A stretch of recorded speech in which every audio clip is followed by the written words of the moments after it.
इस वक्त हमारे साथ बीजेपी के नवनिर्वाचित तमाम वो सांसद हैं जो कि अगले 5 साल में तय करेंगे कि देश की दशा और दिशा क्या होगी। इस हिस्से को हम शुरू करते हैं आरके सिंह साहब के साथ, पूर्व गृह सचिव, अब आरा बिहार से नए चुने गए हमारे सांसद। सिंह साहब, सबसे पहले तो ये बताइए, आप गृह सचिव रहे, नेता रहे, कैंपेनिंग आपने की, धूप में हमने आपको देखा। गृह सचिव रहना ज्यादा मुश्किल काम है कि सांसद बनना ज्यादा मुश्किल काम है? गृह सचिव काम ज्यादा मुश्किल, कठिन। हम अखबारों में पढ़ रहे थे कि दाऊद इब्राहिम कराची छोड़कर भाग गया है क्योंकि उसको लग रहा है मोदी आ रहा है उसके पीछे। सच्चाई है इस बात में? और वाकई में अगर बीजेपी की सरकार चुनी गई, क्या आप इस मंच के जरिए ऐलान करना चाहेंगे कि दाऊद इब्राहिम, हफीज सईद तैयार रही हमारे? दाऊद इब्राहिम के बारे में हम लोग निश्चिंत है कि हाँ साहब सब पाकिस्तान में है। हम लोग को जानकारी है कि वो पाकिस्तान में है। पाकिस्तान डिनाई करता है, उसको डिनाई करता है तो जाहिर बात है कि वो उसको हैंड ओवर करने वाला नहीं है। वॉलंटरली तो हैंड ओवर नहीं करेगा। उस पर दबाव बनाना होगा, उसके बारे में कुछ सोचना होगा। क्या तरीके हो सकते हैं, इसको हम लोग डिस्कस नहीं कर सकते। नहीं, डॉसियर तो हमने बहुत थमा दिए, अब मोदी से एक्शन की उम्मीद। हाँ, डॉसियर थमाने से नहीं होगा तो क्या हम लोग कर सकते हैं, इसको हम लोग ओपनली डिस्कस भी नहीं कर सकते। लेकिन मेरी राय यह है कि व्यक्तिगत राय आज से नहीं, पहले से रही है कि हमको कुछ करना चाहिए। और क्या करना चाहिए ये वाकई मैं मानता हूं, लेकिन लोगों को लगता है कि अगर अमेरिका ओसामा बिन लादेन का ऑपरेशन कर सकता है तो कितने यहां पे सांसद हैं जिनको लगता है कि उस तरह का ऑपरेशन भारत को भी करने के बारे में सोचना चाहिए। हम क्यों हाथ पे हाथ धरे बैठे रहे? दाऊद इब्राहिम जो पाकिस्तान में है ही नहीं, अगर पाकिस्तान में उसके खिलाफ ऑपरेशन हो जाए तो वो तो कभी था ही नहीं, तो किसको क्या आपत्ति हो सकती है?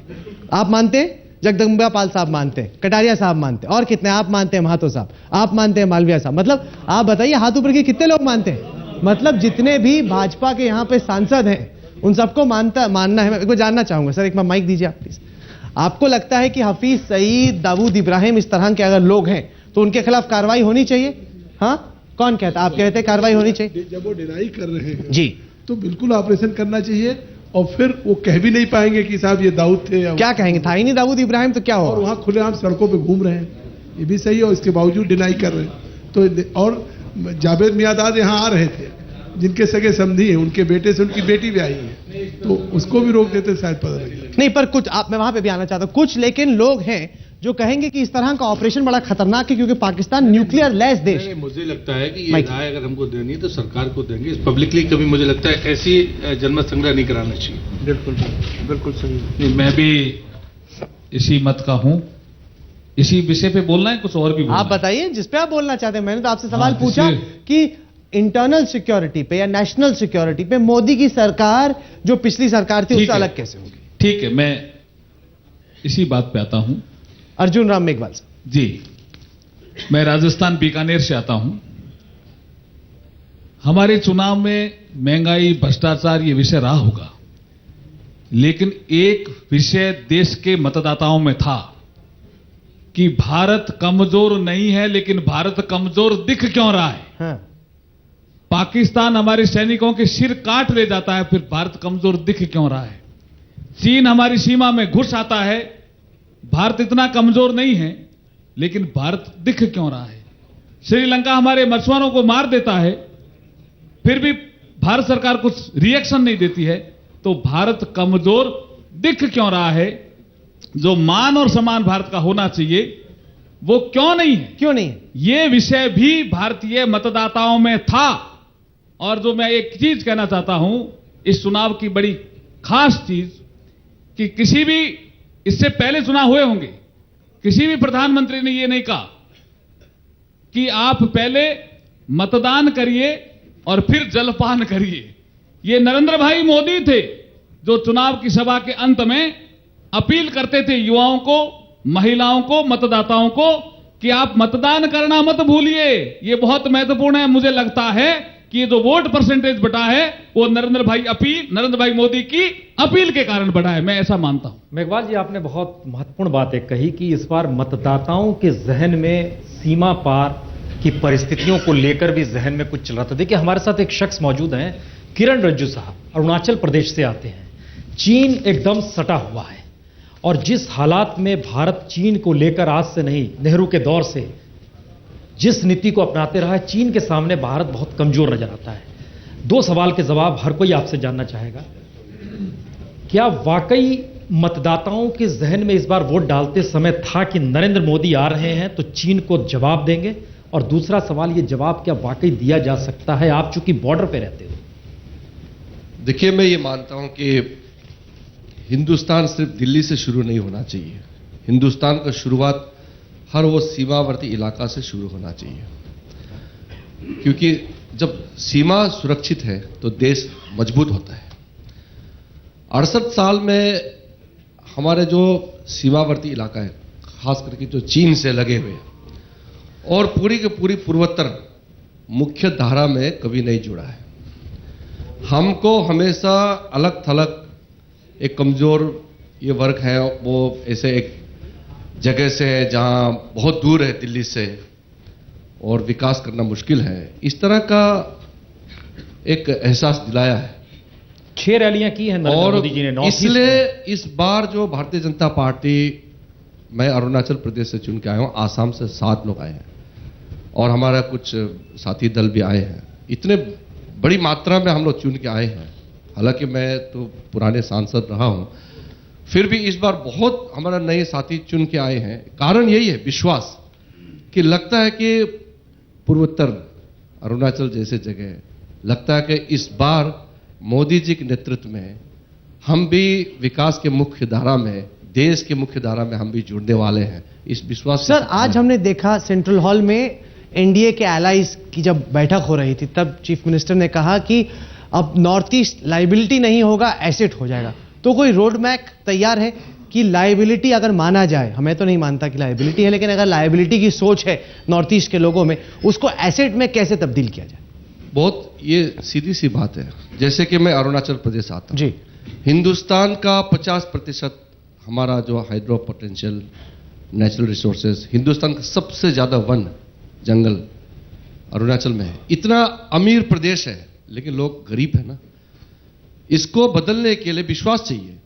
इसलिए जो आज बात कहा है नरेंद्र मोदी जी और जो आपने सुना है, इसका मतलब क्या है कि इस बार हम विश्वास के साथ एक कह सकते हैं कि सौतेला व्यवहार हमारे साथ नहीं होगा। ये हम नरेंद्र मोदी जी के नेतृत्व में हमारा एक विश्वास चीज और है, दरअसल जिस वक्त चंद्रशेखर इस देश को नाप रहे थे और उस वक्त उन्होंने भी कहा था कि मैंने इस पूरे देश की स्थिति देखी और मुझे लगता है कि सीमा पर मजबूती होनी चाहिए। बहुत कम दिन तक चंद्रशेखर देश के प्रधानमंत्री थे, लेकिन संयोग से उनके इलाके बलिया से इस वक्त हमारे साथ भरत सिंह जी आए हुए हैं और उनके बेटे नीरज कुमार जो समाजवादी पार्टी, उनको हराया है आपने।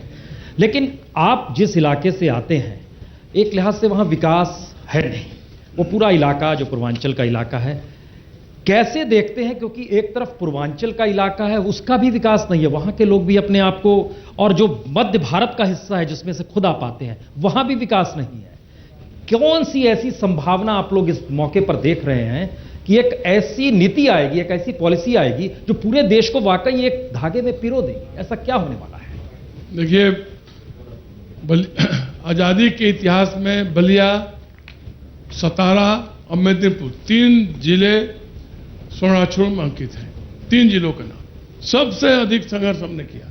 सबसे पहली क्रांति की चिंगारी बलिया से मंगल पांडे ने 1857 में फूंका था।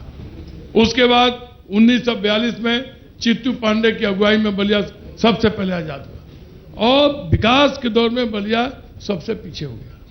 बलिया में सड़कें खस्ता हाल है, बिजली का कोई ठिकाना नहीं, पानी, जहरीला पानी, आर्सेनिक युक्त पानी पीने के लिए बलिया की जनता मजबूर है। और बलिया में कोई हॉस्पिटल नहीं है, चिकित्सा की व्यवस्था नहीं, कोई शिक्षा का संस्थान नहीं है और इसलिए ट्रेनों की व्यवस्था नहीं है बढ़िया। इसलिए और ये आजादी के 67 साल के बाद बलिया बहुत पिछड़ा हुआ है। बलिया में बहुत संभावना है और जनता को पूरा भरोसा है श्री नरेंद्र मोदी जी पर कि मोदी जी की अगुवाई में बलिया के लोग खड़े होंगे, नौजवान खड़े होंगे और मोदी जी के बताए रास्ते पर बलिया को, हमको पूरा भरोसा है कि बलिया विकास के मार्ग पर अग्रसर होगा। हम तो बलिया के लिए स्पेशल पैकेज की मांग करेंगे भावी प्रधानमंत्री। इतना मुश्किल है राहुल। देखिए, हम एक चीज और आपको बता दें। देखिए, ये अरुणाचल से आते हैं, ये मध्य भारत के हिस्से, मैंने उत्तर प्रदेश के बलिया से आते हैं। एक शख्स हमारे साथ हैं जो अंडमान निकोबार से आते हैं। मुश्किल हालात हर जगह हैं, अंडमान निकोबार में भी हैं। क्या जहन में है ऐसा कि नरेंद्र मोदी दरअसल ये देश में अलग अलग रंग है, लेकिन ऐसा क्या नजर आ रहा है कि इतनी सीढ़ियों पर यह देश खड़ा है, सबको एक साथ ले आएंगे, ऐसा क्या नजर आ रहा है आपको अपने नेता में? एक तो अंडमान निकोबार द्वीप समूह का जो प्राकृतिक संपदा है, अकेला भारत को खिला सकते हैं। सबसे बड़ा हमारा संपदा समुद्र, sea wealth, 1/3 exclusive economic zone Andaman Nicobar द्वीप समूह का है, जिसको एक्सप्लॉइट नहीं किया गया। आदरणीय अटल बिहारी वाजपेयी उसका मंत्री थे, ऑयल मिनिस्टर रामनाथ जी ने नेल्प अवार्ड हुआ था। 11 ब्लॉक्स, टोटल एरिया था 88,000 स्क्वायर किलोमीटर, जो ऑयल एंड गैस ब्लॉक है। सरकार यूपीओ ने डिफेंस का नाम पर एक्सप्लोरेशन नहीं किया गया था। केवल यही नहीं है, जिन्होंने बालिया का नाम बोला था, अभी भी सुना, ऐसा एक धरती काला पानी भाईपर द्वीप को बेचा सरकार ने 1 रुपया में कैसीनो बनाने के नाम पर। उस धरती पर संपदा है टूरिज्म का, उस संपदा है वन रक्षण का। ऐसा धरती भारत में एक सरल राज्य है, उसको विकास के माध्यम से अंडमान निकोबार द्वीप समूह का और चाइना का ऑयल रूट स्टॉप करने के लिए हमारे पास है मलाक्का स्टेट। आपको एक जानकारी दूं कि कितना नुकसान देश का पंडित नेहरू ने किया था।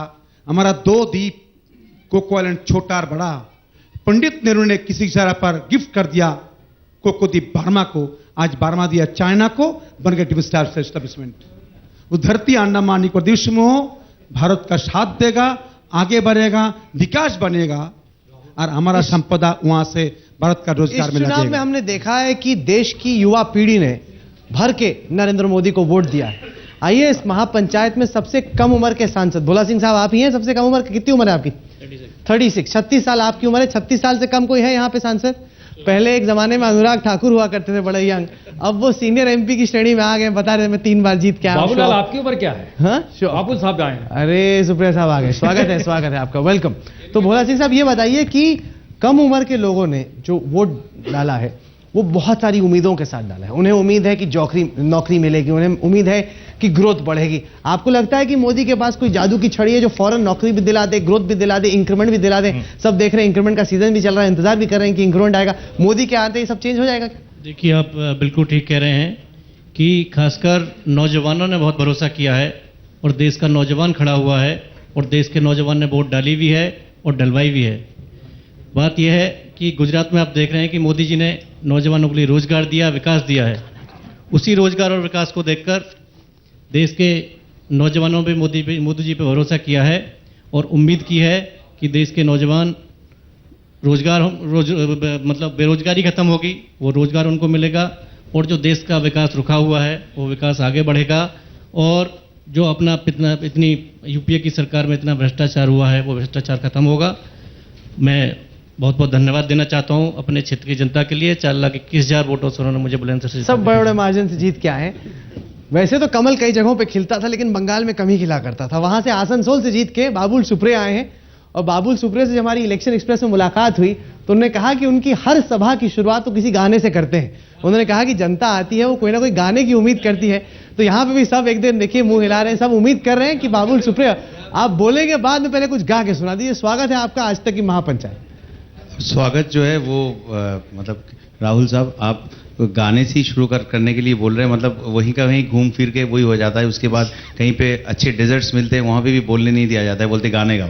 तो एक काम आप पार्लियामेंट स्पीच देंगे कि गाएंगे? नहीं, मुझे मालूम है ये भी इतना भी आपको पसंद नहीं होगा, फिर भी मैंने कोशिश की। हाँ प्लीज। तो एक गाना मैं समझता हूँ इस वक्त इंडिया के लिए, हम सब के लिए बहुत जरूरी है। वो ये है प्यार बांटते चलो, प्यार बांटते। देखते हैं सांसद लोग ताली ठीक बजाते हैं कि नहीं? क्या सांसद लोग हैं? हमारे मनोज जी हैं यहाँ पे। तो यहाँ लीडरशिप की बात है, जिन जिन को बजाना आता है ताल में वो बजाए, बाकी मनोज जी को देख के बजाए। चलिए ये लीडरशिप की बात है। We are talking about a dynamic leader. आप भी गाएंगे? शुरू करते हैं। बहुत बढ़िया।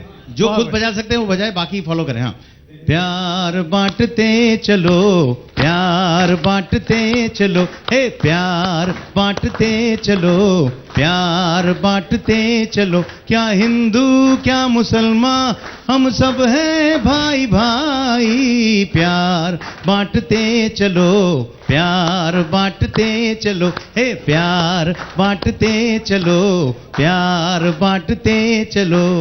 मुझे मालूम है कि इससे ज्यादा भी मुझे आप गाने नहीं देंगे, नहीं तो यहाँ पे खत्म कर रहा हूँ। नहीं, हम वापस आएंगे, लेकिन चूंकि आपने गाया तो मनोज तिवारी पीछे कैसे हो सकते हैं। जब हम आए थे मोटरसाइकिल पे भी चलाया था आपने, गाना भी गाया था, क्या गाएंगे? वो एक प्री इलेक्शन सॉन्ग था, अब पोस्ट इलेक्शन कुछ होना चाहिए। बिल्कुल सही कहा बाबुल सुप्रियो जी ने कि, और आजकल जब भी होता है हम लोग को बोलने ही नहीं दिया जाता है, बस गाना गा दो गाना गा दो। आजकल मैंने एक गाना अपना मुद्दा ही गाना में बना लिया है। हो रोटी सोटी दे दो, सड़क बनवा दो, बिजली का थोड़ा प्रबंध करवा दो, सीमा पे जो नजरें लगी हुई है दुश्मन की, उनको थमा दो प्यारे, उनको थमा दो। देश मेरा लूट के बड़े भ्रष्टाचार से पैसा लेके गए कहाँ, एड्रेस बता दो। रोटी सोटी दे दो, सड़क बनवा दो, सड़क बनवा दो। होठों पे है प्यास है, नल में ना पानी है, प्यास बुझा दो, पानी तो दिला दो, पानी तो दिला दो। रोटी सोटी दे दो, सड़क बनवा, गुजरात जैसा थोड़ा बिजली तो दिलवा दो। क्या बात है। जब एक प्रसून जी एक शख्स और है जब जो गाना कहना चाहते, कनिष्क भी गाना चाहते हैं, और यहाँ पे कटारिया साहब है वो भी। मतलब बीजेपी की कभी मीटिंग हो तो मनोरंजन के लिए बाहर से किसी को बुलाने की जरूरत नहीं है, यहाँ पे इंटरनल टैलेंट खूब है। जी कटारिया साहब, आपका क्या? देख लीजिए, दो बड़े अदाकार हैं, उनसे आपको टक्कर लेनी। मेरा ये सौभाग्य रहा है जी कि बाल्यकाल में नेहरू जी को सुनाया 63 में, और फिर अटल जी के लिए भी बनाया, और इस चुनाव में मोदी जी के लिए बनाया। तो 63 में क्या उम्र रही होगी आपकी? मैं चौथी क्लास में था, बाल कलाकार के रूम में गया। तब से ही आप पीएम्स के लिए गा रहे हैं? हाँ, मैंने गाया तब से। और अब की बार जो मैंने मोदी जी पर बनाया था हरियाणवी भाषा में, हाँ वही था। हाँ प्लीज प्लीज, हाँ हरियाणवी भाषा। हाँ प्लीज। भ्रष्टाचार सारे भारत के कण कण में आज समा गया, घोटाले बाजों का इलाज करने ने आज नरेंद्र मोदी आ गया रे, नरेंद्र मोदी आ गया रे। दिखे ना मोती नेहरू का, ना जवाहर नेहरू का, ना मोती नेहरू का, ना जवाहर नेहरू का, एक साधारण माँ का जाया रे। विकास सुशासन के बल पर दुनिया में नाम कमाया रे। जबरदस्त। हम सिलसिले को आगे बढ़ाएंगे। हमको लगता है थोड़ा सा इसमें एक छौंक उस दर्द को भी जोड़ लेना चाहिए जो इस देश के दर्द को बार बार नरेंद्र मोदी जिक्र करते रहे, और इस मुद्दे को लेकर लोगों के जहन में कुछ सवाल है, रास्ता निकलेगा कैसे? भिंड का इलाका, भिंड के इलाके को देख के डॉक्टर भागीरथ प्रसाद जी आपको हमें याद आ रहा है। फिल्म आई तो कहा गया कि डकैत तो संसद में रहते हैं, लेकिन सवाल अब यह उठा है कि आपके हाथ में संसद है, आपको नीतियां बनानी है देश के लिए। भिंड जैसे इलाके, या फिर बुंदेलखंड का इलाका, या फिर बस्तर का इलाका, या फिर पलामू का इलाका, वहां से बात होगी, ऐसे इलाकों को लेकर कैसी पॉलिसी होनी चाहिए? ऐसा है कि मोदी के आने से पहली बार राजनीति जनता से जुड़ी। भारत में जिस तरह की सामाजिक व्यवस्था है उसमें सामंतवाद और सत्ता के दलालों की भूमिका ज़्यादा रही, इसलिए आज 65-66 साल के बाद भी हम लोकतंत्र मजबूत नहीं पा रहे। और मोदी ने जिस तरह से अभियान चलाया, आम आदमी को राजनीति से जोड़ा है, और आम आदमी जब राजनीति से जुड़ जाएगा तो लोकतंत्र बहुत मजबूत हो जाएगा। अब भिंड जैसे इलाके हैं जो उपेक्षित रहे, न रेल है न सड़क है, कहीं आवागमन नहीं, और वहीं डकैती का रवैया रहा, कुछ गुंडागर्दी का रवैया रहा।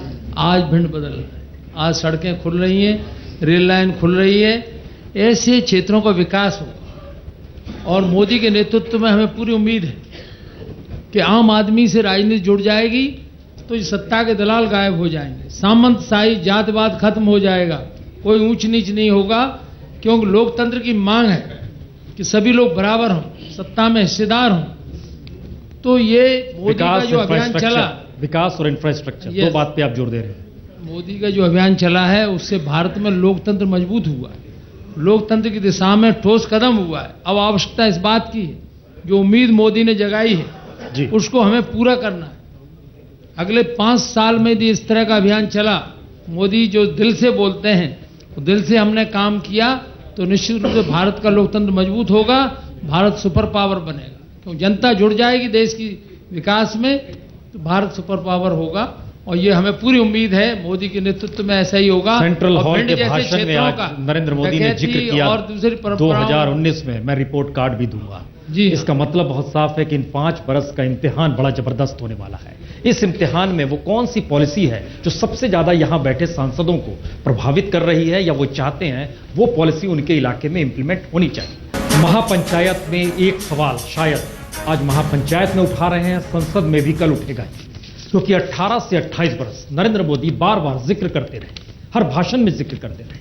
कोटा एक ऐसी जगह है जहां पर छात्रों का जमावड़ा हर प्रांत से पहुंचता है और उसके बाद वो अलग अलग हिस्सों में चले जाते हैं। कोटा के सांसद हमारे साथ हैं, ओम बिरला जी। आपसे हम जरूर जानना चाहेंगे कि देश भर से लोग कोटा में पहुंचते हैं जो छात्र हैं, छात्रों को लेकर इस दौर में एक सवाल उठा, इस देश में यूनिवर्सिटी तक ऐसी नहीं बची है, 200 यूनिवर्सिटी जो इस देश में दुनिया में नंबर गिनती में आ पाए। क्या होना चाहिए एजुकेशन को लेकर? देश के अंदर मिनी भारत के रूप में कोटा है जी, जहां पर जितने भी सांसद बैठे हैं उनके हर क्षेत्र का कोई न कोई बच्चा वहां पर आईआईटी मेडिकल टेस्ट के लिए, एग्जाम के लिए, उसकी प्रतियोगिता परीक्षा के लिए आता है। जब उन बच्चों से बात हुई तो ऐसा लगा था कि मिनी भारत के अंदर देश की राजनीति पर जो विश्वास उठ गया था नौजवान का, उस नौजवान में एक विश्वास जगा कि कोई नेता है जो देश के अंदर परिवर्तन कर सकता है, जो परिवर्तन की जिसकी आशा है। जब मैंने उस मिनी भारत के एक एक स्टेट के बच्चों को बुलाकर एक छोटा मिनी भारत बनाकर जब उनसे चर्चा करी, तो मुझे लगता है कि 18 से 28 साल का नौजवान जिसमें राजनीति से, विरासत से क्षीण हो चुका था, जिसको लगता था कि हम देश में परिवर्तन करना संभव है, उसकी आंखों में एक चमक थी कि अब देश के अंदर विश्वास होगा कि परिवर्तन होगा और देश के अंदर नए भारत को हम बना पाएंगे। और इसीलिए आज जब हम एजुकेशन की बात करते हैं तो 200 यूनिवर्सिटी के अंदर हिंदुस्तान नहीं आता, ऐसा नहीं है। आज भी हिंदुस्तान का टैलेंट विश्व के अंदर आज मस्तिष्क रूप से हम डेवलप है, भौतिक रूप से संसाधनों से हम काफी वर्ष लगेंगे हमें डेवलप होने के लिए, लेकिन आज हमारा मस्तिष्क आज भी डेवलप है। हमारा जो नौजवान है आज भी सारे विश्व के अंदर राज करता है तो मानव संसाधन से करता है। और हमारे नरेंद्र मोदी जी प्रधानमंत्री जी का मत है कि हम जब भी विश्व के अंदर राज करेंगे मानव संसाधन से करेंगे। ओम बिरला जी, आपने सपने जगाए। आप माइक जरा भगत जी को देंगे, आपके एक के बाद बैठे। भगत जी, आप जरा माइक ले। आप लोहरदगा से आते हैं, बेहद पिछड़ा इलाका झारखंड का, वहां भी कोई सपने हैं नरेंद्र मोदी को देखकर? निश्चित रूप से बोलिए बोलिए, आवाज आ रही है। वहां भी सपने हैं और स्वाभाविक रूप से आज लोहरदगा संसदीय क्षेत्र जैसे जहां से मैं चुनकर आया हूं, स्वाभाविक रूप से वहां मानव संसाधन के विकास के लिए जितने संसाधन होने चाहिए थे। नहीं सुदर्शन भगत जी, सपने क्या वहां पर पल रहे हैं? ऐसे सपने वहां भी पल रहे हैं कि वहां जैसे बाकी जगह जिस प्रकार की व्यवस्थाएं हैं वहां भी इंजीनियरिंग कॉलेज हो, मेडिकल कॉलेज हो, और स्वाभाविक रूप से तकनीकी शिक्षा लोगों को मिल सके। डिग्रियां तो मिलती हैं जी, लेकिन आज स्वाभाविक रूप से अगर बड़े पैमाने पर रोजगार चाहिए तो आज के संदर्भ में तकनीकी शिक्षा आवश्यक है। आप बगल में माइक दें। पीएन सिंह साहब, एक चीज हम आपसे जरा जानना चाहेंगे, क्या आजादी के बाद इतनी छोटी छोटी मांग निकल कर आ रही है? साफ पानी चाहिए, सड़क चाहिए, शिक्षा संस्थान चाहिए, हेल्थ सेंटर चाहिए। ये आजादी थी कि झूठी आजादी थी अभी तक? अभी आप चुनाव परिणाम को देखेंगे तो स्पष्ट रूप से है कि जो पिछड़ा राज्य है,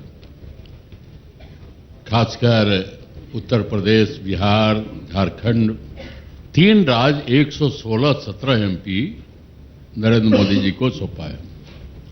जहां पिछड़ापन है, निश्चित रूप से नरेंद्र मोदी जी आशा की किरण है जी। और सब जब वोट के दिन को भी देखेंगे तो पिछड़े इलाके में, ग्रामीण इलाके में वोट का प्रतिशत अधिक रहा, शहरी इलाके में जहां कुछ समृद्धि है वहां पर वोट कम मिला। मैं धनबाद से आता हूं, 2,93,000 वोट से जीता। पिछली बार सिर्फ 58,000 वोट से जीता था और इस बार 2,93,000 वोट से जीता। मैं आकलन करता हूं कि जहां शिक्षा की कमी है, बिजली की कमी है, सड़क की कमी है, पीने के पानी की कमी है, वहां के लोगों ने झाड़ कर भारतीय जनता पार्टी का साथ दिया नरेंद्र मोदी जी के बातों पर। हमने ये सवाल देखिए इसलिए उठाया था कि आप कोयलांचल से आते हैं। कोयलांचल का माफिया जो है हिंदुस्तान में हर कोई जानता है। एक दूसरी स्थिति, ये सवाल हम इसलिए कह रहे हैं, आप तो 3 बार गणेश जी आप चुनकर आए हैं सतना से। हम एक चीज लोगों के जहन में एक बार एक सवाल आ रहा है, इस बार क्या अंतर हो गया ऐसा? इस बार ऐसा कौन सा जादू हो गया? क्या ये पिछले 15-20 बरस की निराशा है या कुछ और है? देखिए, निराशा नहीं है और जो वोट का परसेंटेज है वो जस्ट डबल हुआ है। सिर्फ वही वजह है? और जीत का अंतर भले कम हुआ, लेकिन आज जो देश की परिस्थिति सामने है, जो आशा भरी निगाहें नरेंद्र मोदी जी की तरफ पूरे देश की हैं और जो ज्वलंत मुद्दे हैं इस देश के, उन पर बहस अगर होगी तो मुझे लगता है कि सार्थक दिशा में हम लोग जाएंगे। आज देश ये जानना चाह रहा है कि ये देश की जो आज वर्तमान परिस्थिति बनी है, ये कौन लोग, क्यों ऐसा किया है लोगों, और क्यों रास्ता नहीं ढूंढा देश की तरक्की का, क्यों लोगों में अमन चैन लाने का काम नहीं हुआ, और उसको क्यों नहीं हुआ, उसको, हाँ बिल्कुल, क्यों नहीं हुआ, क्यों नहीं हुआ, क्यों नहीं हुआ, तो वो कौन लोग थे? वो कौन लोग थे? आप 3 बार से चुनकर आ रहे हैं। इस 3 बार में अटल बिहारी वाजपेयी की सरकार भी आती है। नहीं, मैं उस समय पर नहीं था, मैं तो 14वीं लोकसभा में था, 15वीं में था, और ये इसमें आया है, तीसरी में आया। आपको लगता है सत्ता बदलने से चीजें बदल जाती हैं? मैं बता रहा हूं ना, अब इस बार जो होने वाला है वो ये होने वाला है कि देश की मेंटेलिटी बदलने वाली है।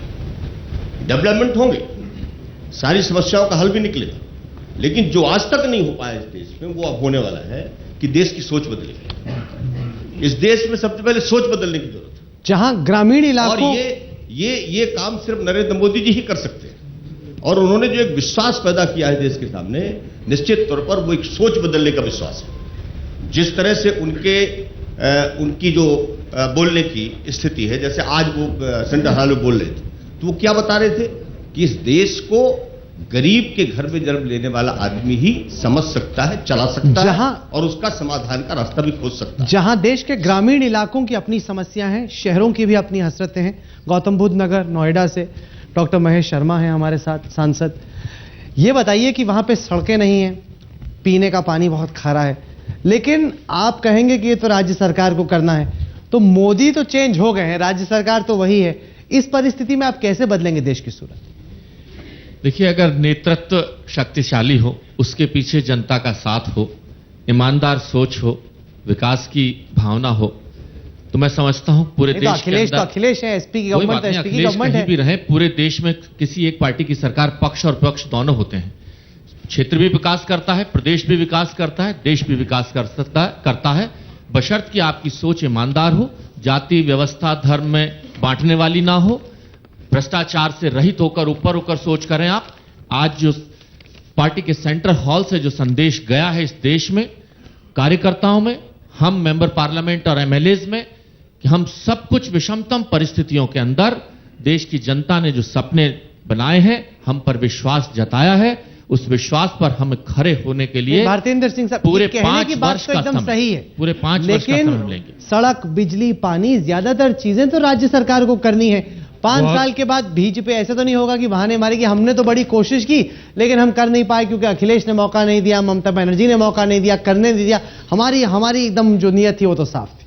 बहुत ही महत्वपूर्ण आपने ये बिंदु उठाया है कि जो ज्यादातर विषय हैं वो प्रदेश सरकार के नीचे आते हैं, they are subjects of the state. Yes, but what Modi ji ने ये स्पष्ट कर दिया है कि वो किसी भी प्रदेश सरकार को घेरेंगे नहीं, उस सरकार को चलवाएंगे और जो भी सहायता प्रदेश सरकार को चाहिए उसे अवश्य रूप से दी जाएगी। और अगर अपनी सोच स्पष्ट है, हृदय स्पष्ट है। अब मैं बिजनौर लोकसभा से आया हूं, बिजनौर विधानसभा से 2002 से विधायक हूं।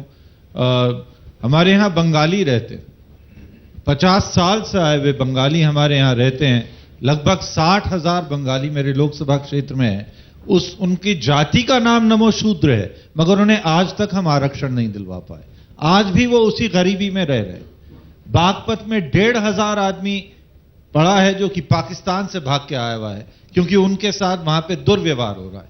मगर आज तक कोई भी उनके बारे में बोल नहीं पाया, क्योंकि कहीं ना हमारा दिल साफ था, ना हमारा मन साफ था। और खासतौर से उत्तर प्रदेश की राजनीति को केवल जाति बिरादरी में तोड़ दिया है। सारी राजनीतिक पार्टियां ये वोटों की लूट में लगी थी, और इसी वजह से आज पूरी समाज और तंत्र टूट गया है। भ्रष्टाचार, एक पार्टी आती है तो ऐसा लगता है कि अब इस वर्ग का राज होगा, दूसरी पार्टी आती है तो दूसरा वर्ग का। क्योंकि आप उत्तर प्रदेश का जिक्र कर रहे थे, हमारे जहन में तुरंत विजय संपला साहब नजर आए, जो होशियारपुर से आए हैं, पंजाब से। पंजाब का मतलब इस दौर में ड्रग्स हो गया है, पंजाब का मतलब इस दौर में करप्शन हो गया है। बीजेपी के सहयोगी अकालियों की सरकार है। आपको लगता है अब दिल्ली में नरेंद्र मोदी आएंगे तो पंजाब की हालत सुधर जाएगी? ऐसा कुछ भरोसा है? ऐसा आपने जिक्र किया ड्रग्स का, ये हम सभी सुनते आ रहे हैं कि वे देश की आंतरिक और सीमाओं पर सुरक्षा जो है वो हमारी कमजोर हुई है। क्योंकि पंजाब में कहीं कोई ड्रग्स की फैक्ट्री लगी है ऐसा कहीं नहीं है, और सब जानते हैं कि ड्रग्स कहां से आती है। नहीं तो आप रोकते क्यों नहीं? सरकार तो आप ही की है। सरकार हमारी है, मगर सरहदों पे हमारी नहीं है। और दूसरा कारण, 2 कारण है। तो आप सेनानियों को दोष दे रहे हैं? मैं 2 कारण बता रहा हूं। क्या आप सेना को दोष दे रहे हैं? अगर सेना के सर काट के लेके जाते हैं तो उसका दोष किसको देते हैं? इस देश की चलाने वाली सरकार को दोष देते हैं। अगर वो सर काट के ले जा सकते हैं तो क्या ड्रग्स नहीं आ सकती उसमें से? दूसरा दोष मैं देना चाहता हूं, पर कहीं ना कहीं आपको लगता है कि जनता आपको जी करप्शन और जो ड्रग्स के ऊपर उसका माफिया बढ़ने का भी मैं दूसरा कारण नहीं, क्योंकि सबसे बड़ा नौजवानों को रोजगार के साधन उपलब्ध करने थे। 10 साल से यूपीए की सरकार रही और 10 साल से ही पंजाब उपेक्षित है। सबसे ज्यादा पूरे देश को अनाज देने वाला प्रदेश है, मगर रोजगार के साधन देने के लिए उनको जो इंडस्ट्री लगाते उसकी उपेक्षा ऐसे की गई कि साथ के पड़ोसी राज्यों को तो सर अगर आप विपक्ष में होते हैं बातें ठीक होती। आपको लगता है कि अकाली और बीजेपी का परफॉर्मेंस खराब इसलिए भी रहा और आम आदमी पार्टी ने इतना अच्छा भी किया? अगर नहीं, आप तो ऐसे बोल रहे थे आप विपक्ष में, आपकी तो सरकार है, तो आप उपेक्षा की बात नहीं कर सकते। समझने की कोशिश करेंगे तो उसमें से हल नजर आएगा कि जब हमारी इंडस्ट्री दूसरे स्टेट में प्लाइन कर जाएगी तो प्रदेश का नौजवान जो है वो बेरोजगार हो जाएगा। हम इसलिए देखिए बहस क्यों हो रही है, एक मिनट हम बता देते हैं। गुजरात से आते हैं, हमको लगता है जवाब दीजिए, हम ब्रेक लेने जा रहे हैं, लेकिन एक जवाब, ड्रग्स गुजरात में नहीं है, सीमा वहां पर भी है, सीमा वहां पर भी है। सरकार यहां पर बीजेपी की है, वहां पर अकालियों की है जो बीजेपी के सहयोगी है। क्या अंतर आता है अगर लीडर मजबूत रहे? जवाब आपने दे दिया। अच्छा सर प्रकाश सिंह बादल को बता दीजिए। मतलब बताइए क्यों नहीं बताया? हमने जवाब दे दिया तो आप भी जवाब दीजिए। नहीं, शुरू से मैं देख रहा हूं इस महापंचायत की शुरुआत जिस तरीके से आपने मोदी जी की भावुकता के लेके की, कठोरता के बारे में बताया, मुझे ऐसा लगता है पूरे विश्व को अगर किसी ने दिया है कुछ भी तो वो भावुक आदमी ने दिया है, और मोदी जी वो आदमी है, भावुक आदमी है। वो कठोर है लेकिन वो कठोरता उनके डिसीजन में होते हैं। लॉन्ग टर्म डिसीजन आता है जो जनता के हित में आगे जाके अच्छे होने वाले, लेकिन तुरंत लोगों को, मैं उदाहरण तौर पे बता रहा हूं, मेरे यहाँ बिजली की चोरी हो रही थी। मोदी जी ने बताया कि अगर कोई बिजली की चोरी करेंगे तो मैं जेल में डाल दूंगा, तो सब लोग नाराज हो गए। लेकिन उन्होंने बताया कि आप बिजली इसलिए चोरी कर रहे हैं कि आपको पानी चाहिए, मैं आपको पानी देता हूं। और शुरू में जो उन्होंने मक्कमता से डिसीजन रखा, आज इसके चलते गुजरात में 24/7 बिजली। अहमदाबाद से बढ़िए बड़ोदरा की तरफ तो बीच में खेड़ा आता है जी, है ना। महापंचायत के आखिरी दौर में अब एक ही सवाल, पहली प्राथमिकता क्या होनी चाहिए शपथ लेने के बाद नरेंद्र मोदी की? मुकेश राजपूत जी, फर्रुखाबाद से आप आते हैं, पहली प्राथमिकता क्या होनी चाहिए सरकार की? मैं आपको बता दूं, फर्रुखाबाद में जब 10 साल से कांग्रेस की सरकार है। हमारे यहाँ से माननीय सलमान खुर्शीद साहब जी विदेश मंत्री रहे। आप देखिएगा 10 साल में कोई काम नहीं हुआ। हुजूर, प्राथमिकता क्या होनी चाहिए सरकार की? अब प्राथमिकता तो पूरे देश जानता है, आप भी जानते हैं, हम लोग जानते हैं। माननीय नरेंद्र मोदी जब आए हैं तो पूरे देश में जैसा गुजरात में विकास हुआ है वैसे ही पूरे देश का विकास हुआ। धर्मवीर सिंह, लोग ऐसा कहेंगे कि सबका विश्वास गुजरात है, का और मॉडल हमारा देश विश्वास भर है, में हमारे इम्प्लीमेंट फर्रुखाबाद जनपद की जनता का भी विश्वास। गुजरात का मॉडल लोग कहते हैं कि देश भर में इंप्लीमेंट नहीं हो सकता। आपको लगता है कि हरियाणा जैसे राज्य में, जहां के सीएम बोलते हैं कि हरियाणा तो गुजरात से ज्यादा विकसित है, तमाम आंकड़े बताते हैं, क्या गुजरात का मॉडल हरियाणा में इंप्लीमेंट हो सकता है? देखिए, ऐसा है, हमारा जो पार्लियामेंट क्षेत्र है वो राजस्थान के साथ लगते चूरू, झुंझुनू और अलवर के साथ लगता है। पहले मैं मेरे बारे में बता दूं, मैं इस लोकसभा में शायद पहला ऐसा आदमी हूं जिन्होंने 3 पीढ़ियों को हराया है, चौधरी बंसीलाल जी को, सुरेंद्र जी को और अब श्रुति जी को, अलग अलग समय पर। इस देश की भौगोलिक स्थिति अगर देखोगे तो प्राकृतिक साधनों की कमी नहीं है। देश की नदियां जोड़ने के बारे में जो एक गारलैंड स्कीम बनी थी और वाजपेयी जी ने जिसको आगे बढ़ाने की सोची, आज जब बारिश का समय होता है तो हजारों आदमी डूब के मर जाते हैं, बाढ़ में पानी समुद्र में चला जाता है। और हमारा क्षेत्र अगर जाके देखोगे तो 2000 फीट के नीचे पानी नहीं है पीने के लिए कहीं पर भी। न केवल पीने के पानी, खेती बाड़ी की बात तो छोड़ दीजिए। कहते तो हम ये हैं कि हमारा कृषि प्रधान प्रदेश है हरियाणा, लेकिन वहां जाके देखोगे तो आज भी लोग पानी इकट्ठा करके, बारिश का पानी इकट्ठा करके पीने को लिए ये सारे सवाल इस पूरे देश के जहन में है, एक चीज दिमाग में रखिए। अब आप सत्ता में हैं, नरेंद्र मोदी आपके नेता हैं, हम प्रोग्राम के जरा सा आखिरी दौर में, हमको लगता है जिनको मौका नहीं मिला हम जाते हैं वहां पर जरा से आ जाए। क्या लगता है कि अब इतना कुछ है, प्राथमिकता क्या होनी चाहिए पहली? महेंद्र जी। प्राथमिकता इस सरकार से सर्वोच्च प्राथमिकता विकास की है, और मैं आपको बताऊंगा कि यह विकास बेहतर होगा। क्यों होगा?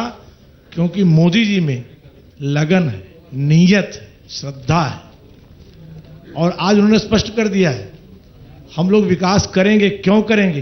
कार्यकर्ता की भूमिका, हम जो एमपीज हैं वे एमपी के साथ साथ कार्यकर्ता हैं, परिश्रम की पराकाष्ठा करेंगे और श्रद्धा से काम करेंगे। डॉक्टर जायसवाल से हम पूछना चाहते हैं, आपके हिसाब से क्या प्रायोरिटी रहेगी और क्या टाइम फ्रेम रहेगा उस प्रायोरिटी को कार्यान्वित करने का? देखिए, मैं पिछले 5 वर्षों से दोनों फाइनेंशियल कमेटी एस्टीमेट और पीएसी का मेंबर था। मुझे लगता है कि अगर सही पैसे का यूटिलाइजेशन हो जाता तो 20% अतिरिक्त राशि हमें मिल जाती दूसरे चीजों के लिए, जो कि ये सारे घोटाले के भेंट चढ़ गए। और जो सबसे बड़ी प्राथमिकता वो 2 चीजें हैं, मैन्युफैक्चरिंग पॉलिसी और रिन्यूएबल एनर्जी। और बहुत दुख के साथ कहना पड़ता है हमें कि गुजरात पहला स्टेट था जिसने सोलर पे काम किया, लेकिन केंद्र सरकार ने उसे सब्सिडी हम उन सांसदों से माफी मांग ले रहे हैं पहले क्यों जिन्हें मौका नहीं मिला। आपको कोई मौका नहीं मिला बोलने का, तो आपके लिए बता दीजिए प्राथमिकता क्या होनी चाहिए? जी, मैं पूर्वी उत्तर प्रदेश के संत कबीर नगर जनपद से आता हूं, जहां बाढ़ की समस्या हमारी प्रमुख समस्या है, और हमें लगता है कि बाढ़ की समस्या पर देश का एक बहुत बड़ा पैसा खर्च होता है, जो विकास मैनिफेस्टो में नदियों को जोड़ने का जिक्र आ गया है, बाढ़ की स्थिति खत्म। निश्चित ही बाढ़ की समस्या का जो पैसा बर्बाद होता है और जिस दिन पैसा बचेगा तो विकास पे जाएगा।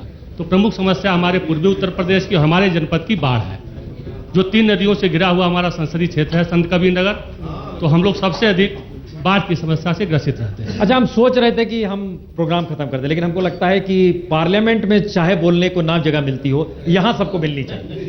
हम ब्रेक लेने के बाद तुरंत लौट रहे हैं। हमने तय कर लिया कि हमारे डिमांड से हमने कार्यक्रम बढ़ा दिया, नहीं, क्योंकि हमें बड़ा बुरा लग रहा है कि ऐसे ना हो कि लोग आए हमारे स्वागत इन्विटेशन पे कम से कम बोलने का मौका ऐसी लगे जिसमें इस बात का एहसास हो कि वाकई ये देश चौथा खंबा जो इस देश के भीतर है वो मजबूती के साथ चीजों को थामे हुए